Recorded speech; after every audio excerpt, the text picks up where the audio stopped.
Bonjour Yamina Benguigui, ministre en charge de la francophonie dans le gouvernement de Jean-Marc Ayrault. On est ravis de vous accueillir sur le plateau de TV5 Monde, la chaîne de la francophonie bien sûr. Est-ce qu'aujourd'hui on peut dire en 2013 que le bilan est positif vu par la francophonie sur la situation des femmes dans le monde ? Alors, déjà bonjour, vu la situation des femmes dans l'espace francophone a plutôt tendance à aller un peu plus mal. Leurs droits sont en train de régresser. Je pense plus particulièrement à l'après-révolution du monde arabe et je pense en tout particulier à la Tunisie.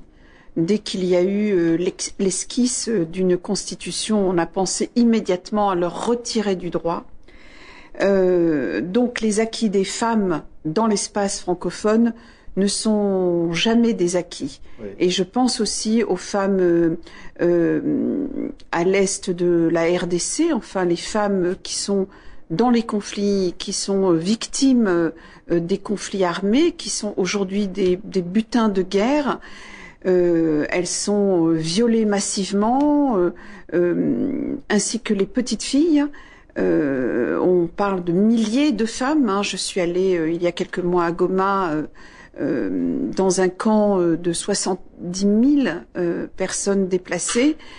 Donc vraiment, et on pense au Mali aussi, l'espace francophone n'est pas aussi serein. Oui. Pour les femmes. Est-ce qu'il est l'occasion pour la ministre de la francophonie justement de lancer un appel pour que cette situation change? Est-ce que c'est possible de faire changer les choses? Mais écoutez, suite à ce déplacement à Goma, j'ai décidé de monter le jour de la francophonie, c'est-à-dire le 20 mars, le premier forum mondial de femmes et francophonie pour pendant cette journée, dire à quel point les femmes étaient en perte de droits.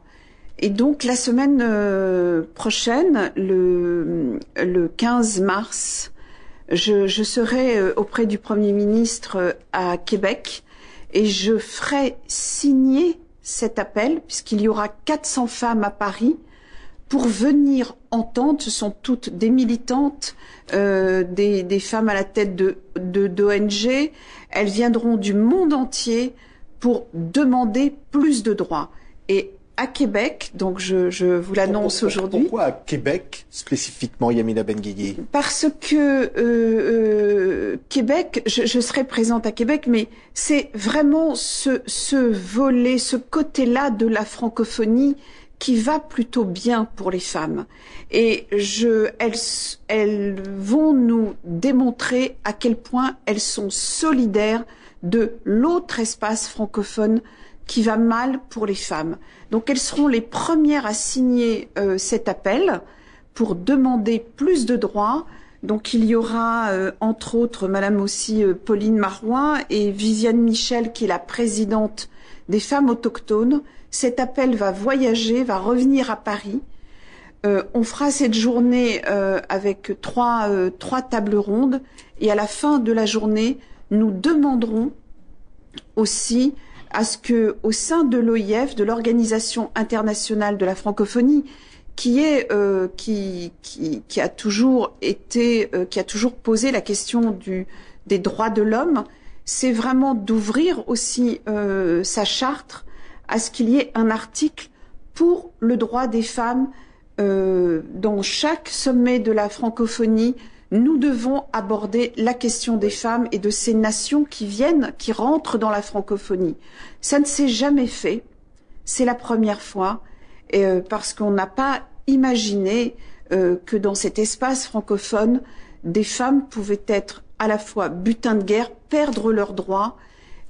Ça n'a jamais été pensé comme ça. C'est une solidarité internationale, c'est-à-dire une sorte de famille francophone qui va donc se retrouver à Québec pour ensuite venir à Paris, au musée du Quai Branly, pour ce forum mondial des femmes qui sera donc clôturé par le président de la République. Est-ce que c'est l'occasion d'annoncer quelque chose? Qu'est-ce qu'on peut dire? Écoutez, nous voyons aujourd'hui les conflits qui s'amorcent dans l'espace francophone. On le voit au Mali, on le voit sur toute la région du Sahel, on l'a vu aussi au Mali, on le voit en RDC. Il y a à la fois d'un côté les narco-djihadistes dont l'obsession c'est de détruire aussi la femme. Il y a détruire l'art, détruire la culture, détruire le savoir, détruire l'intelligence. Ça, c'est leur objectif numéro un. Deuxièmement, nous voyons que dans les conflits armés, au nord-est de la RDC, mais on l'a vu aussi dans d'autres pays, c'est détruire aussi la femme. Le conflit se passe sur le corps des femmes. Aujourd'hui, c'est ça le terrain de jeu des extrémistes.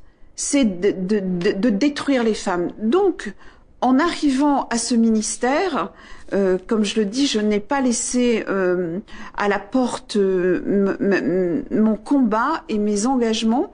Et vraiment, je crois qu'il est important de ramener dans cet espace francophone du droit humain, du droit des femmes. Il y a cette solidarité internationale aujourd'hui. Il y aura Michelle Bachelet qui sera présente à ce forum ONU pour les femmes. Mais est-ce qu'il y a une véritable prise de conscience internationale? Écoutez, vraiment, depuis que j'ai lancé à la fois cet appel, cette journée, déjà le président Hollande, il a acté immédiatement à Kinshasa cette journée.